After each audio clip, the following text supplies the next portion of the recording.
دکانیں کھلی ہوئی ہیں لیکن بند ہے تو اللہ کا گھر بند ہے. اور پھر اس نام پر اتنی دیہڑیاں ڈال رہے ہیں. یہ مسلمان سو کارڈ مسلمان اپنے آپ کو مسلمان کہنے والے, اپنے آپ کو کلمہ وہ کہنے والے, انہوں نے ایسا عجیب سا نظام بنایا ہوا ہے کہ نہ یہ کرونا سبزی منڈی میں جاتا ہے, نہ یہ کرونا شاپنگ مال میں جاتا ہے. انہوں نے گل نہیں ویسے مطلب حل کر رہے ہیں, انہوں نے ویک کے سیدھا ہاں جی منڈی میں جا رہا ہے, نہ یہ مال میں جا رہا ہے, نہ یہ بازاروں میں جا رہا ہے. اگر یہ کرونا جاتا ہے تو مسجد میں جاتا ہے. بڑا عجیب سا معاملہ ہے. لیکن اللہ کا شکر ہے کہ آج ہم نے اللہ کے ڈر سے بھی بے باک ہو کر اور ان لوگوں کے ڈر سے بھی بے باک ہو کر اللہ کے گھر میں اللہ کی پاک کلام کے جشن کی محفل کو سجا لیا. سبحان اللہ. میں اس محفل کے انعقاد کرنے پر اپنی مسجد کی انتظامیہ کی جرت کو سلام کرتا ہوں.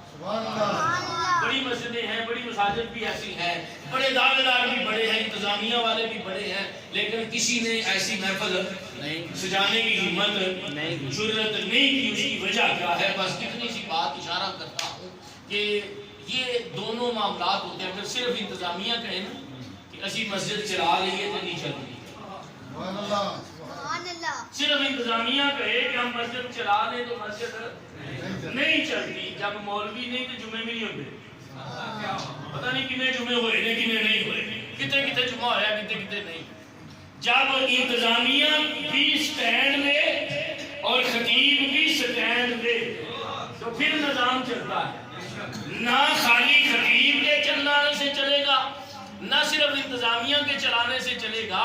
اگر یہ سسٹم چلتا ہے تو یہ دونوں کے چلانے سے چلتا ہے, جس کا ثبوت آپ کے سامنے الحمدللہ موجود ہے اللہ کے فضل و کرم سے. تو آج ہم نے جو موضوع کا انتخاب کیا ہے وہ ہے ہر وقت میرا اللہ مجھے دیکھ رہا. ہر وقت میرا اللہ مجھے دیکھ رہا. اعلیٰ حضرت فاضل بریلوی سے ہی بات کرتے ہیں. پہلے بھی آپ کی بات کی. اعلیٰ حضرت فاضل بریلوی پتہ کون ہے؟ جنہوں نے سنیوں کے سینے میں محبت مصطفیٰ کی شمع بولی, جن کا سلام پوری دنیا میں پڑھا جا رہا ہے, مصطفیٰ جان رحمت وہ اعلیٰ حضرت فاضل بریلوی رحمت اللہ تعالیٰ ہے. آپ سے کسی نے سوال کیا نا کہ حضور بندہ نیک کب ہوتا ہے؟ بندہ نیک کب ہوتا ہے؟ نماز پڑھنے سے نیک ہوتا ہے, داڑھی رکھنے سے نیک ہوتا ہے, جبے پہننے سے نیک ہوتا ہے. بندہ نیک کب ہوتا ہے؟ تو اعلیٰ حضرت فاضل بریلوی رحمت اللہ علیہ نے بڑا ہی پیارا ایک جملہ فرمایا. اگر آپ نے توجہ فرمائی تو انشاءاللہ العزیز ساری زندگی کا فائدہ آپ کو ہوتا ہے. آپ فرماتے ہیں کہ بندہ نیک تب ہوتا ہے جب اس کی خلوت یعنی تنہائی پاک ہو جائے. نہیں بات سمجھے نا, میں آپ کے سامنے بیٹھا ہوں سفید سوٹ پہن کر, سفید ٹوپی, رومال, دستار, آپ کے سامنے آنے کے لیے میں بڑا تیار ہوا, کپڑے پہنے, خوشبو لگائی, سب کچھ کیا, ٹھیک ہے. ادھر تو آ کر میں بڑا نیک شریف آدمی, شریف النفس بن کے بیٹھا ہوں, لیکن جب علیحدگی میں تنہائی میں ہوں تو پھر وہی وہ جملہ کیا کہتے ہیں, اتو میاں تسبیح دے, ادرو میاں تسبیح نہیں. نیک بندہ تب ہوتا ہے جب بندے کی خلوت اور جلوت پاک ہو جائے. خلوت اور جلوت جب اس کی تنہائی اس کی خلوت, علیحدہ بیٹھا ہے, بند کمرے میں موجود ہے, ٹی وی کے سارے اسٹیشن چل رہے ہیں, روکنے والا کوئی بھی نہیں, موسم بھی بڑا اچھا ہے, پانی بھی نکال دے. ساری غلط فہمیاں ذہن سے میرے قبلہ عالم حضرت ابو البیان کہو سبحان اللہ. اللہ ان کی قبر کو کروڑوں رحمتوں کا نزول فرمائے. آپ ایک جملہ دے گئے, فرمانے لگے اگر نقشبندی کسی قادری کے ساتھ بغض رکھے، اگر کوئی قادری کسی چشتی سے بغض رکھے، اگر کوئی چشتی کسی سہروردی سے بغض رکھے، اسے اپنے پیر سے بھی فیض نہیں ملے گا، اسے اپنے پیر سے بھی فیض تب ملے گا جب تمام سلاسل کے ساتھ محبت رکھیں گے۔ اور اس کا ثبوت دیکھیں، آپ نے اپنی مسجد کے مین فرنٹ پہ چاروں سلاسل کے بزرگان دین کے نام لکھے ہوئے ہیں۔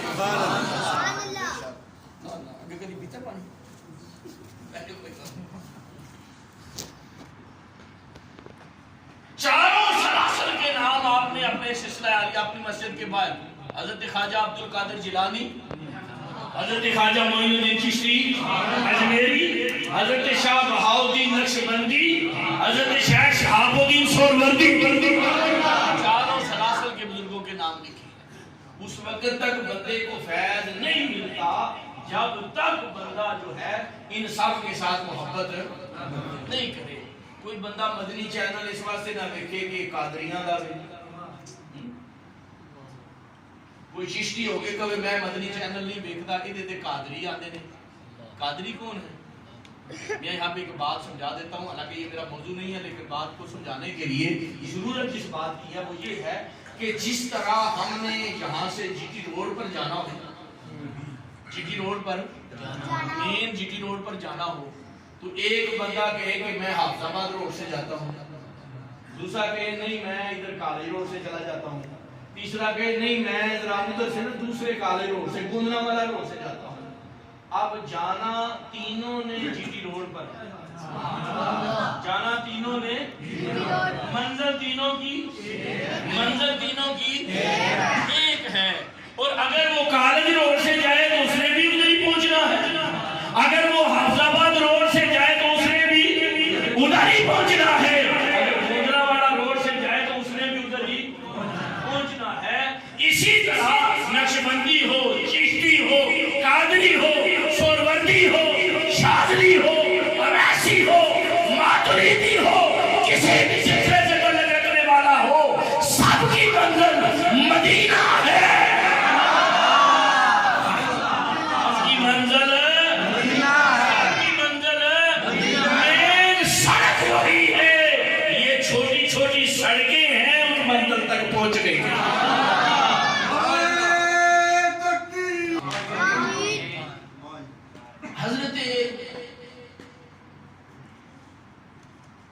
عبداللہ ابن عمر، حضرت عبداللہ ابن عمر،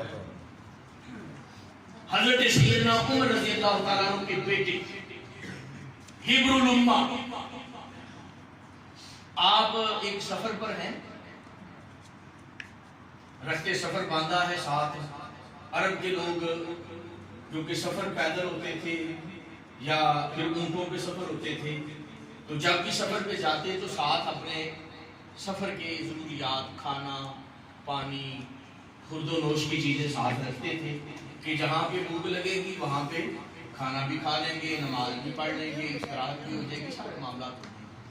حضرت عبداللہ ابن عمر آپ فرماتے ہیں کہ میں نا سفر پہ نکلا ہوا تھا تو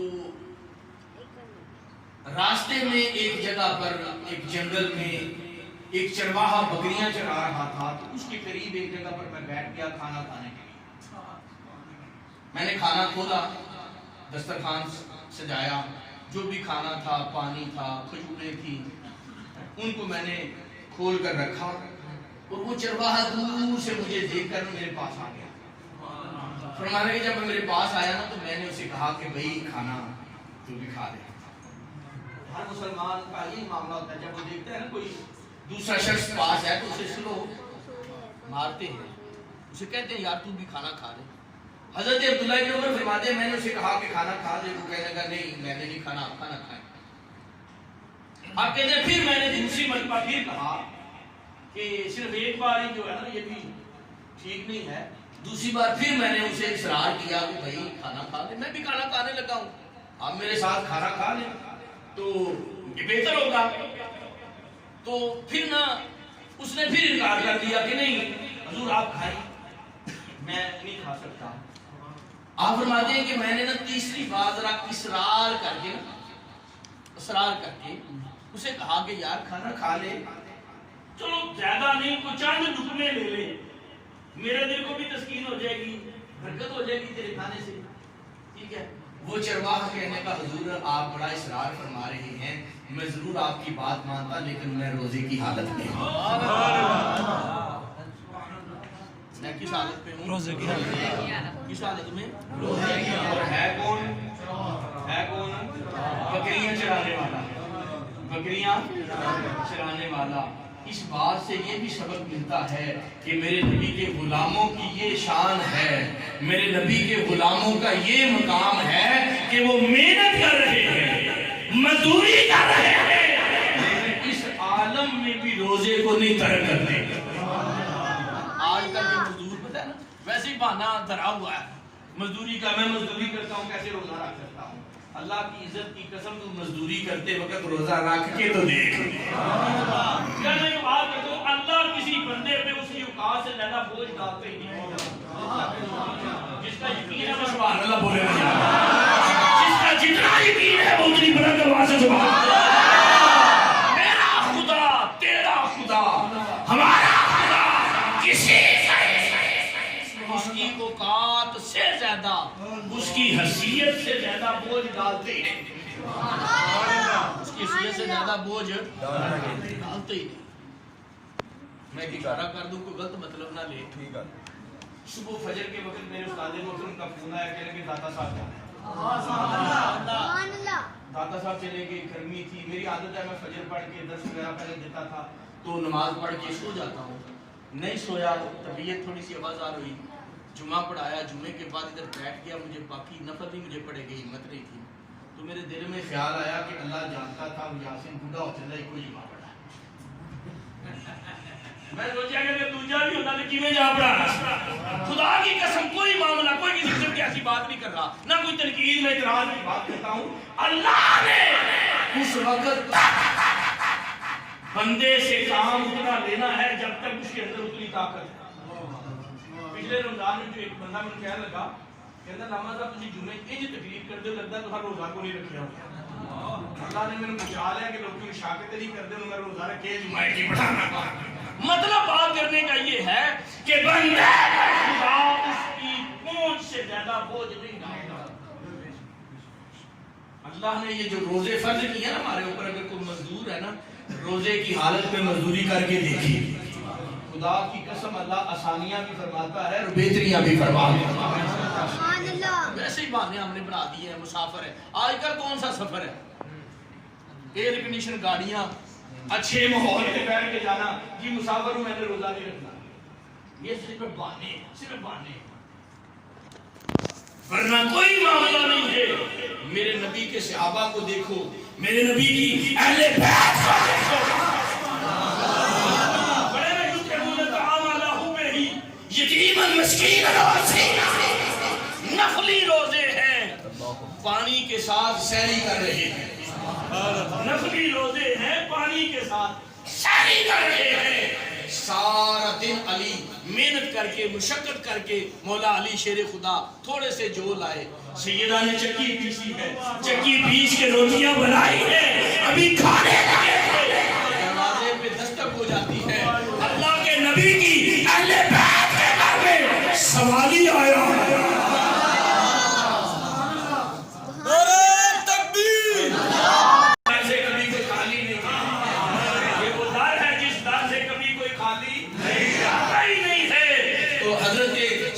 فاطمہ الزہرا رضی اللہ تعالیٰ عنہا, مولا علی شیر خدا رضی اللہ تعالیٰ عنہ نے وہ روٹیاں جو پکائی ہوئی تھی نا اٹھا کر اس سوال کرنے والے کو دے دی, اور خود پانی کے ساتھ روزہ. دوسرا دن آیا, پھر پانی کے ساتھ سحری کی ہے, پھر پانی کے ساتھ سحری کی ہے. پھر علی پاک گئے ہیں, کچھ لے کے آئے ہیں جو چکی پیسی ہے, پھر کھانا. افطار کا وقت ہے, کان آواز اذان کی سننے کے لیے بیدار ہیں, انتظار کر رہے ہیں, اشتیاق ہے, لیکن اذان کی بجائے پھر آواز دستک کی آتی ہے. یا اہل البیت, نبی کی اگر ہے سنا ہے اس گھر سے کبھی کوئی خالی نہیں جاتا، اس گھر سے کبھی کوئی سوالی خالی نہیں آتا۔ پتہ ہے کہ 2 دن سے بھوکی اور پیاسے، لیکن فرمایا اہل بیت کے گھر پہ سائل آ جائے، خالی چلا جائے، فرمایا یہ روٹیاں اٹھاؤ اسے دے دو۔ اب تیسرا دن ہے، اور بعض روایات میں ملتا ہے کہ 2 دن کے بعد علی پاک کے میں یہ شکت نہیں تھی کہ مزدوری کر کے جو لائے، تیسرے دن جو کسی سے ادھار لیے ہیں، ادھار لیے ہیں، پھر چکی پیش کے سیدہ نے کھانا تیار کیا، اللہ اکبر، پھر سوالی آ جاتا ہے، دروازے پہ دستک ہوتی ہے، اسی طرح صرف اشارہ مقصود ہے، آپ جانتے ہیں ساری روایات پڑھتے ہیں سنتے ہیں۔ حضرت سیدہ فاطمہ، حضرت علی مرتضیٰ، اہل بیت کا گھرانہ دیکھو کہ تیسرا دن ہے، بھوک اور پیاس، پانی سے روزہ رکھا، پانی سے روزہ افطار کیا، پانی سے روزہ رکھا، پھر پانی سے افطار کیا، تیسرے دن پھر پانی سے روزہ رکھا۔ ایمان سے بولے کیا ہم میں سے کوئی ایسا ہوتا تو ایسے کرتا؟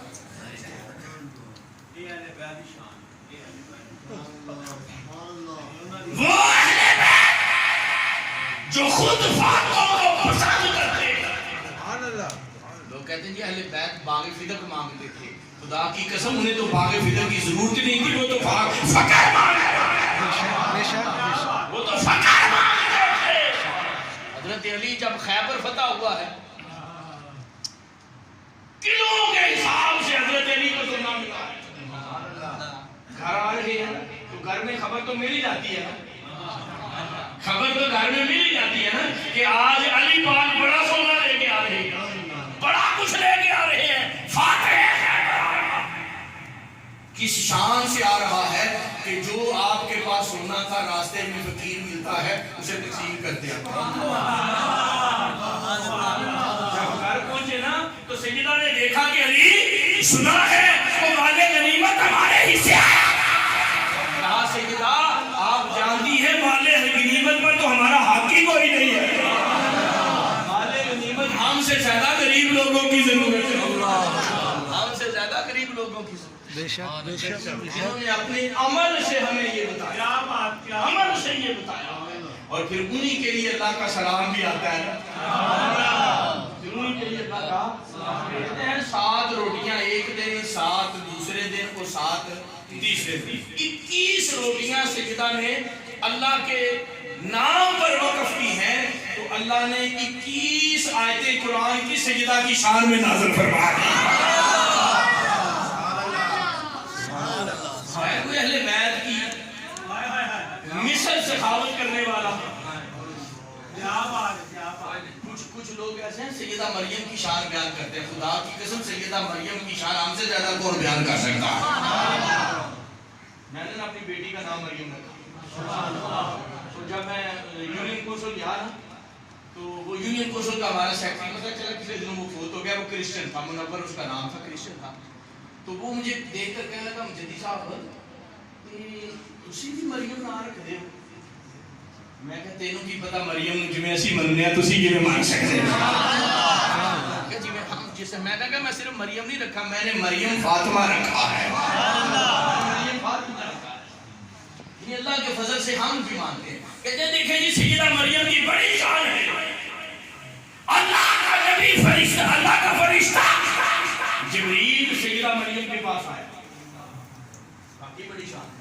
ایک تو اقبال نے لکھا ہے مریم عازیہ کی نسبت حضرت عیسیٰ عزیز، مریم کی بڑی شان ہے، وہ حضرت عیسیٰ کی ماں ہے، اور آگے کہتا ہے از سیر نسبت حضرت زہرا عزیز، سیدہ زہرا کی شان دیکھو، حضرت مریم کو ایک شان ملی ہے نا کہ وہ نبی کی ماں ہے، لیکن سیدہ فاطمہ کو دیکھو وہ نبی کی بیٹی ہے، علی کی بیوی ہے، حسن و حسین کی ماں ہے۔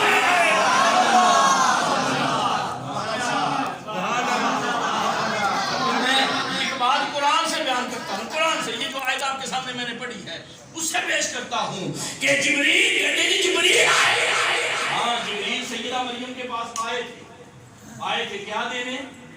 کالا لے احب لک انی غلامن زکیہ،